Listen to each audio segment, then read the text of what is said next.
রাজধানীর Radisson blue হোটেলে জমকালো আয়োজনের মধ্য দিয়ে অনুষ্ঠিত হলো global brands Bangladesh excellence awards 2024। এই অনুষ্ঠানে কর্পোরেট, গণমাধ্যম, সংস্কৃতি ও বিনোদন অঙ্গনের সফল ব্যক্তিত্বদের তাদের অবদানের জন্য সম্মাননা জানানো হয়। পুরস্কার বিতরণী অনুষ্ঠানের ডিরেক্টর হিসেবে উপস্থিত ছিলেন MN মাল্টিমিডিয়ার চেয়ারম্যান কাজী নাজমুল হাসান। এছাড়াও ছিলেন বাংলাদেশ এক্সেলেন্স অ্যাওয়ার্ডসের সভাপতি রাজু আলিম। বাংলাদেশ এক্সেলেন্স অ্যাওয়ার্ডটা শুরু হয়েছে 2021 সাল থেকে। অ্যাকচুয়ালি অ্যাওয়ার্ড অনেকগুলোই হয়, তা আমাদের প্ল্যান থাকে যে বাংলাদেশ এক্সেলেন্স অ্যাওয়ার্ডটা আমরা করব যারা বিগত বছরগুলোতে ভালো কিছু করেছে তাদেরকে একটু সিলেকশনের মাধ্যমে আমরা করব।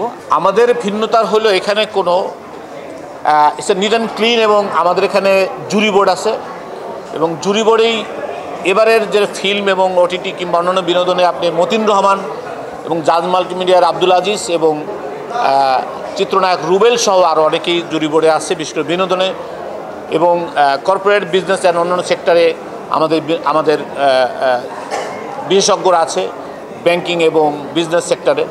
এবং সেক্ষেত্রে আমরা business and entertainment award basically, এবং এখানে কোনো রকমের ইনসিস্ট হয়ে কোনো রকমভাবে গেটিস অ্যাওয়ার্ড আমরা দিচ্ছি না।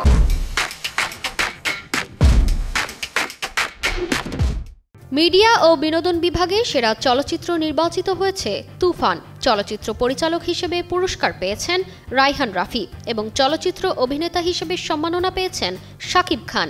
সমালোচকদের বিচারে চলচ্চিত্র অভিনেতা হিসেবে পুরস্কার জিতেছেন শরীফুল রাজ তার অভিনীত দেওয়ালের দেশ চলচ্চিত্রের জন্য। সিনেমা রিলিজ হওয়ার পর থেকে এখন পর্যন্ত অনেক জায়গায় অনেকভাবে আসলে অ্যাপ্রিসিয়েশন, ভালো লাগা, খারাপ লাগার কথা মানুষ শেয়ার করছে, but this is the first time আমার মনে হয় যে সিনেমাটাকে কেউ আসলে কাউন্ট করে অ্যাওয়ার্ড দিল, সো এটা আমার জন্য খুব দারুণ ব্যাপার। চলচ্চিত্র অভিনেত্রী হিসেবে মেহজাবিন চৌধুরী পেয়েছেন সম্মাননা তার প্রিয় মালতী চলচ্চিত্রের জন্য। একই চলচ্চিত্র দিয়ে তিনি নবাগত চলচ্চিত্র শিল্পী হিসেবেও পুরস্কার পেয়েছেন। এই অ্যাওয়ার্ড ফাংশনগুলোর ইম্পর্টেন্সটা অনেক বেশি এবং আর্টিস্টরা আরও বেশি বুঝে, বিকজ আমরা চাই আমাদের যেই কষ্ট করে কাজগুলো করা এগুলো আসলে দর্শক পর্যন্ত পৌঁছে যাওয়ার পর যাতে এক ধরনের স্বীকৃতি পায়, যদি সেটা ভালো হয়ে থাকে। OTT বিভাগে সেরা ওয়েব চলচ্চিত্র হিসেবে পুরস্কার পেয়েছে অসময়। OTT পরিচালক হিসেবে এই সম্মাননা পেয়েছেন কাজল আরেফিন অমি। OTT অভিনেত্রী বিভাগে পুরস্কার পেয়েছে তানজিন তিশা পয়জনের জন্য। এটা আমার কাছে পৃথিবীর সবচেয়ে লাভলি একটা মোমেন্ট। আমার মা this is the second time কোথাও আসলে আদর্শ মা হিসেবে অ্যাওয়ার্ডটা পায়। কারণ আমি বলবো প্রতিটা আর্টিস্ট, প্রতিটা সন্তানের পিছনে আসলে বাবা মার দায়িত্ব, যেমন বাবা মার হাতটাও অনেক।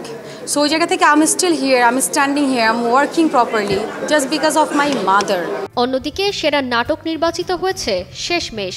এই নাটকের জন্য সেরা পরিচালক হিসেবে কাজল আরেফিন অমি এবং সেরা অভিনেত্রী হিসেবে পুরস্কার পেয়েছেন মনিরা আক্তার মিঠু। বেস্ট অ্যাক্ট্রেস হিসেবে নমিনেটেড, তাও আবার বাংলাদেশের সবচেয়ে জনপ্রিয় লাস্যময়ী সুন্দরী গুণী অভিনেত্রীদের সঙ্গে তাদের সাথে আমার যে নমিনেটেড, এই বিষয়টা আমার মজা লেগেছে এবং এই জন্য আমি এসেছি। তানজিন তিশা নাটক অভিনেত্রী হিসেবে নরসুন্দরী এর জন্য এবং পারসা নবাগত নাটক শিল্পী হিসেবে লাভ লাইনের জন্য পুরস্কার পেয়েছেন। এই সম্মাননা উৎসব কর্পোরেট বিশ্বের সেরা উদ্ভাবক থেকে শুরু করে সংস্কৃতি ও বিনোদন অঙ্গনের তারকা এবং সমাজের মানবিক কর্মীদের তাদের কাজের জন্য স্বীকৃতি দিয়েছে। তারতিবা ফারুহি, কালের কণ্ঠ।